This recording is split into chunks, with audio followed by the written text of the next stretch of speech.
Wake that ass up. In the morning. The Breakfast Club. Morning, everybody. It's DJ MV Angela Yee, Charlamagne the God. We are the Breakfast Club. We got some special guests joining us today.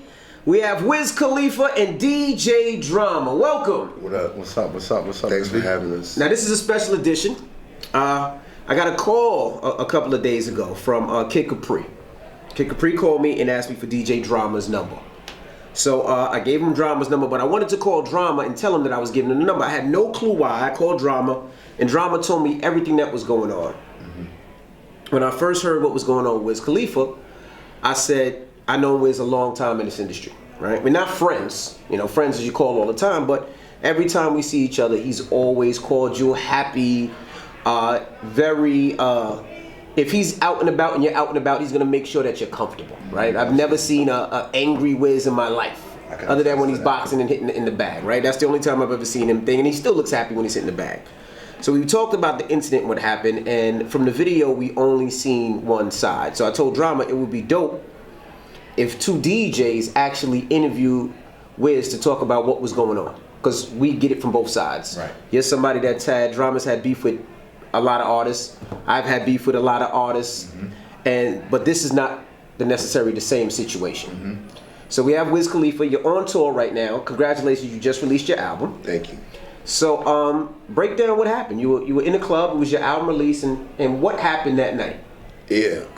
Well, first of all, I want to apologize to all the DJs and the entire DJ community for my behavior. I do realize that it was a bit much. And I'm big enough man to be like, yo, that shouldn't happen, that shouldn't go down. That's not how business gets handled, and that's not how you get your point across. Mm-hmm. So I apologize to anybody who I offended, sincerely. Mm-hmm.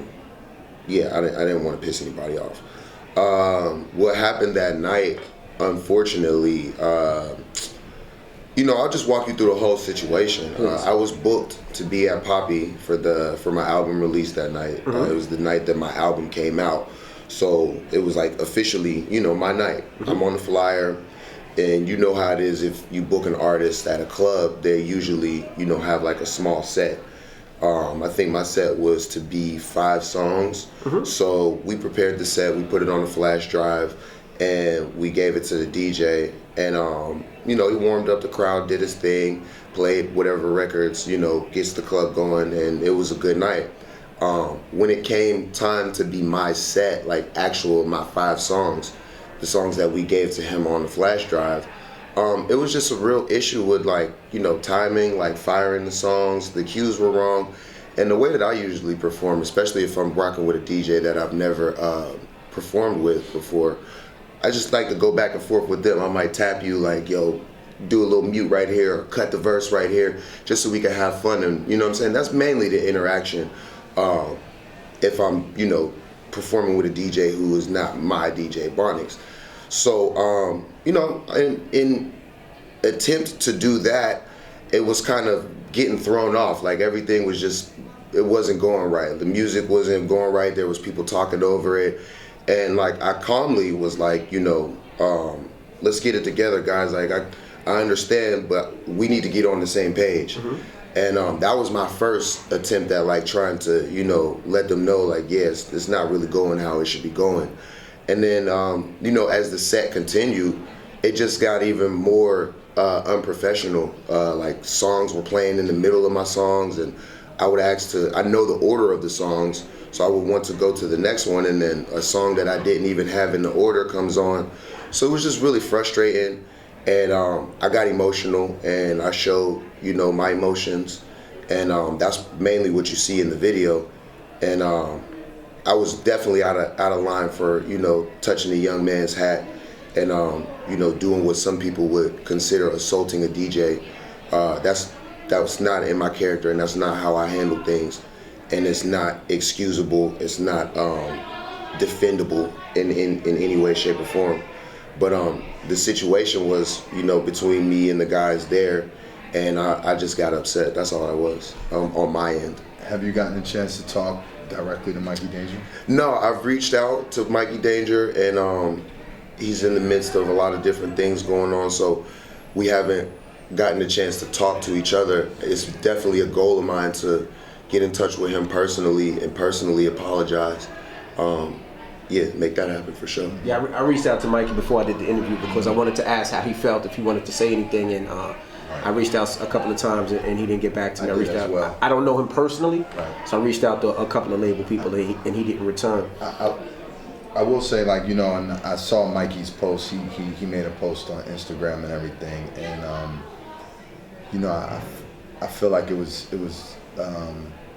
very classy of him. You know, the three of us, as well as the rest of the world that saw the video, you know, all know that Wiz took it a little far and he was wrong for his action. But, you know, Mikey addressed it in a way where he said, we're all artists, you know, we're all creatives, and hopefully we can move forward in a space of love, you know. And you know, in the situation that we're in right now, where a lot of DJs are taking a stand, or, you know, in a sense, I feel like it's, you know, trying to cancel or not play Wiz Khalifa records. You know, it didn't seem like Mikey was necessarily promoting that stance. Well, how do you feel about that, Wiz? Where I hear a lot of DJs, they're pretty upset. They're talking about not playing your music. I know one rumor that came out was that you put hands on Mikey, that you would physically assaulted him, but you never punched Mikey, you never hit him, you smacked his hat off. So it was no physical, you never punched him personally. No. So how do you feel that, I know Kid Capri was upset, I know you actually spoke to Kid Capri, I know Tony Neal, DJ Will, a couple of DJs, so how do you feel about that? Because a lot of times, you know, you come to these clubs, you support these DJs, and you come to their shows and their birthday parties, so how do you feel about that? I want to allow all the DJs to feel how they want to feel. Yeah, if you accept my apology and see it as sincere, then we can move forward. And if you're still a bit upset and you want to, you know, take your stance, I'll allow all of them to do that without any bad feelings on my end, because I did put myself out there for that. You know what I'm saying? And it's unfortunate that that's the situation that we're in, but I'm gonna just allow them to do that and stand on what they want to stand on. A lot of these DJs, well, pretty much all of these DJs, get drops from me, get interviews from me, so they know me personally. They know who I really am. So if they want to use this situation and let that outweigh everything that I've done, that's up to them. You know what I'm saying? Like, you're completely allowed to do that. I'm not gonna have any hard feelings or anything towards anybody. Now, playing devil's advocate, right? I was speaking to a couple of artists, because I like to hear both sides, right? Yeah. They said that, you know, they felt like you went too far, but they also felt like maybe it was understandable, right? And the reason I say that is, they said it was your album release party. You were performing. People were recording. The DJ and I guess the host that night, as you were rapping and performing, they were talking over you. They were playing two songs at the same time where it was nasty and disgusting. And you got fed up. And a lot of artists was like, I understand. I come there to do a show, and honestly, my ish wasn't right. And you tried to break it down, you tried to explain it to them, and that's what got you frustrated. Is that what happened that night? Yeah, that's absolutely what happened, for sure.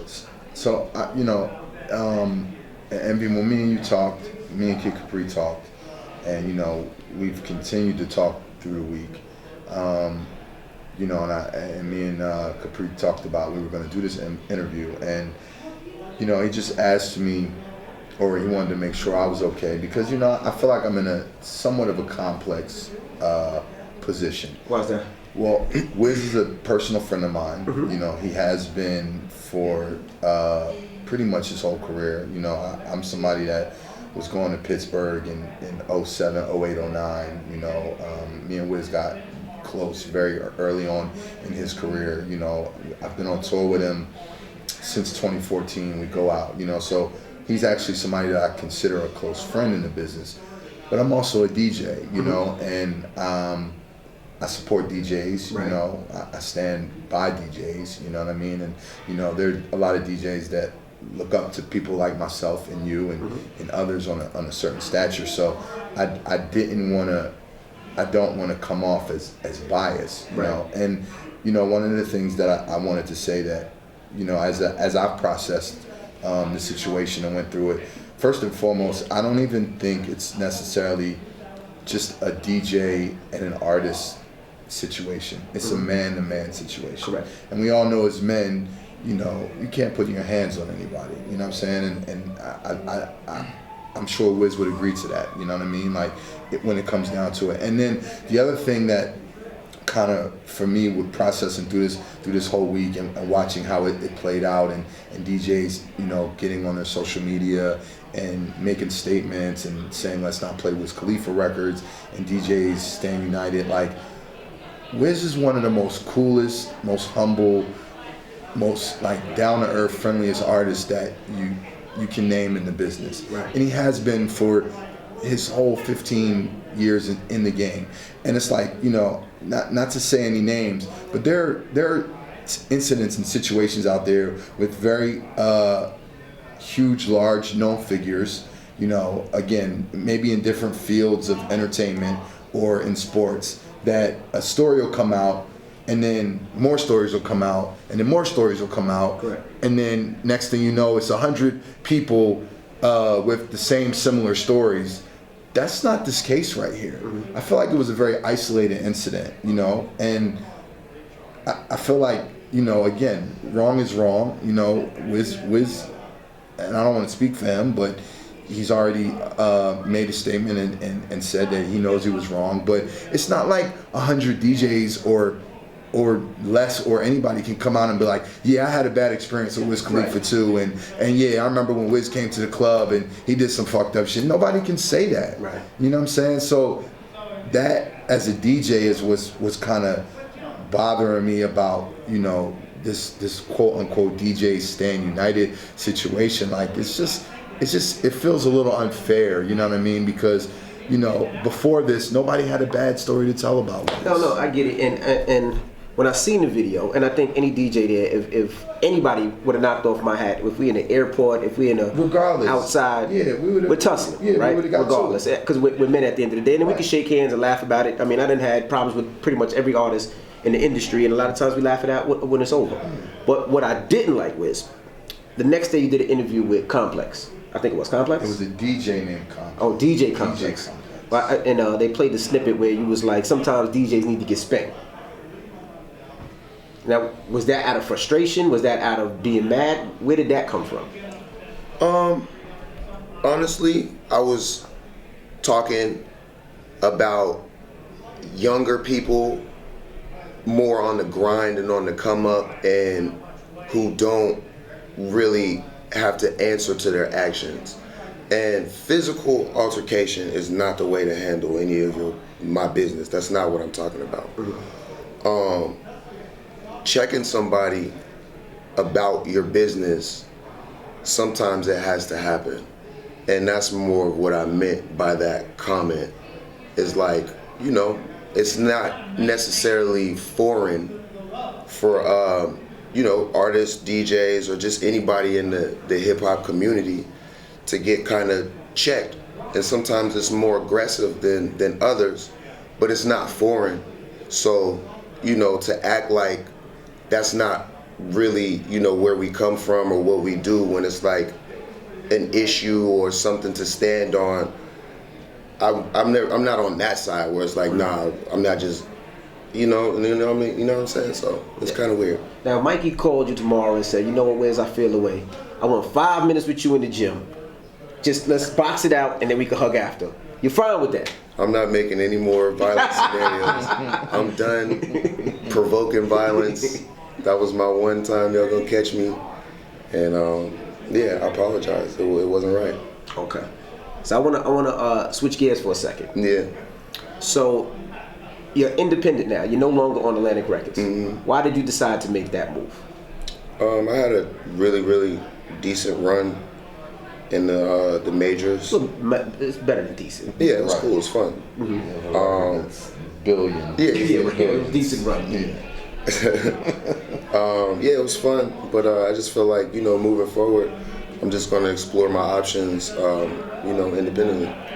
And do you like the independent? Because I was talking to somebody at label. It was like, well, maybe if he wasn't independent, a label rep would have been there and been able to introduce the DJ and been that middle person. But since it's independent, you and your team have to do everything. Well, anybody who knows me or my team, or if you don't know me or my team, we do everything anyways. Facts. We're self-sufficient. We're Taylor Gang before we're any other label or establishment. And to be honest, if there was a CEO of a label or a manager and that was happening to their artists, somebody would be getting the talking to, for sure. Absolutely. Yeah. Now, I got one last question pertaining to all of this, and then I just want to ask you about the album, because of course the album is out right now, Absolutely. and I want to play a joint or two. You and Gilly the Kid. Okay. Gilly was mad that you were wearing Hoochie Daddy shorts, is what they call them now, I guess. And he was upset. He said you took his page down. Was there any truth to any of that? And have you and Gilly recently spoke about it? And There's no truth to me deactivating this page. I wouldn't go that far for anybody. Like, you flattering yourself by thinking that I got the time to be doing stuff like that. I do have a really large fan base, and I do have a community of people who are down to protect me, so they ride for me. And it is what it is. Have we reached out or talked? No. Do I plan on it? No. were you upset when he made the jokes about your shorts? No, I wasn't upset about that. It was another situation where I felt like somebody was coming at my brand, and I felt the need to protect it. And on a personal level, the conversation that we had don't even need to go further than that. So for you, that's done. It's no longer. Okay. Now let's talk about music. You got a new album out. So how does it feel being totally independent and totally having to push your records, totally have to back it, totally have to do radio, totally doing tour? How does that feel? Is there any difference to Well, that's being the signed? cool thing about me is, like, I do this stuff because I love it. You know, like, when it's time to do promo, like, I hit up my team. I'm like, yo, let's go to different DJs in different cities, or, you know, let's do some drops, or, you know what I mean, let's pop out, like, let's be a part of the community, let's do some meet and greets. Because I feel like that's a really, really important part to, like, building the project and having everybody involved. And that's what's really unfortunate about this situation is it's the complete opposite of, like, where my head is at. You know what I'm saying? Like, my head is in showing people love and experiencing and doubling back and doing things that we did, you know, 10 years ago, doing it now. And a lot of DJs tell me, they're like, man, artists, they get to your position and they forget about us, but we appreciate you for coming back and, like, doing the OG stuff that people don't do. So it's not a label or anybody who makes me do what I do when it comes to work. I do it because I love it and I understand how important it is and how good it is for the project. And for this project, it's my best one that I've ever released. So I'm just super happy to have it out. Super happy for my fans to be able to digest it. Really happy for me to, like, meet new people and be like, yo, listen to my album. Or, you know what I mean, like, when you flying home after this conversation, you got an opportunity to listen to it. I'm excited for moments like that. That's really what it's all about. We on tour right now. I love being on tour. I haven't toured in, 2-3 years? Yeah, it's been like 3 years. So, you know, it's really fun to just do the things that I love, be creative, you know, make merch, put my team on, and just, you know, really just be a good example out here. I was going to ask, you know, Wiz is a guy that feels off of vibes, right? Yeah. You were stuck in the crib for 2 years because of the pandemic. So what vibe were you able to create, right? Most people create music off of going out and touching the world, seeing people. But for the last 2 years, we were all stuck in the crib. Yeah. So how was you creating that vibe off of that? It was fun, and it still allowed me time to, like, grow and learn myself. And making music by myself has been really, really enjoyable. And just being able to tune things out, or just, you know, focus on my ideas and the things that I think are cool, or the ways that I feel like music should sound right now. You know, having isolation it gave me the confidence to do that. Absolutely. Now I was going to also ask, you know, with everything that's going on with, you know, the DJ and Mikey and Tron and even Gilly, has anybody reached out to you, like any of your peers, artists, any of your closest friends, and say, yo, what's going on? Or not at all? Is that one of the conversations that Pretty much all the homies hit me up, you know, they check on me, make sure I'm good, like, mentally. Because it could be a lot when you got all these different opinions flying at you and stuff like that. But I'm built for this, man. Like, you know what I'm saying? I'm a grown man. So with this particular situation, I apologize, and I apologize sincerely, and hopefully we can move forward after that. So just the last thing that touch on that. When you hear statements like, you know, people are taking a stand because they don't want any artists in the game, younger artists or of any caliber, to feel comfortable to be putting their hands on DJs or whatever. However, what resonates with you with that? Like as far as people taking a stand? Yeah, when you hear statements like that, like, you know, based upon what happened with Wiz and in the club, you know, and as if you were setting an example for what artists could be comfortable doing. Nah, man, that's people shouldn't align that up with anything else but me. Like, that's my mistake. You know what I'm saying? Like, I gotta own up to it. I gotta take what comes with it. And if people choose to forgive me and give me a second chance, then I'll greatly appreciate it. And I'm here for, you know, whatever makes everything better for everybody. I made a mistake. I fucked up. People do that, you know what I'm saying? Like, nobody's really perfect. So if I'm not allowed to make no mistakes, then, you know, you just gotta, you're entitled to feel how you wanna feel.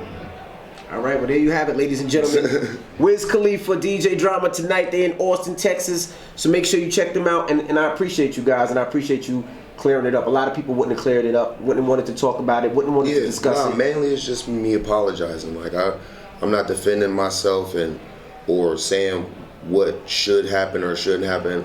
I just apologize that I offended anybody, and definitely would, you know, like to ask for you guys' forgiveness from the DJ community, and knowing moving forward that business won't be handled like that ever again. And to all the DJs out there, I know me and DJ Drama are not the DJ President Coalition. We just wanted to talk about it because you're talking to, you know, to a couple of DJs that's been through the worst of the worst of the beefs and being arrested and Ford. I'd have been chased by Biggie and Irv and you name it, Mano and Gucci, as everybody. Everybody, but you know what I mean? Stories for days. Stories for days, yeah. But I hope that I talked to a DJ today that said, shut up on the DJ booth. He said, man, I'm glad to see you and Envy are good now. I'm like, bro, that was like 8 years ago. Me and Drama had beef for 5 minutes. For real? And they will not let this go. Like 5 minutes. Yeah, beefing about. Literally, it was some like stupidest. 8 minutes. And I didn't want to discuss it on air, Wiz. I was like, I'll talk to you after the interview. He said I was being light skinned, and we talked about it on air, and it blew up. Still to this day, people say, man, I'm so glad to see you and Envy cool again. 5 minute beef, baby. Well, there you have it. It's Wiz Khalifa, DJ Drama. It's the Breakfast Club. Good morning. Yeah.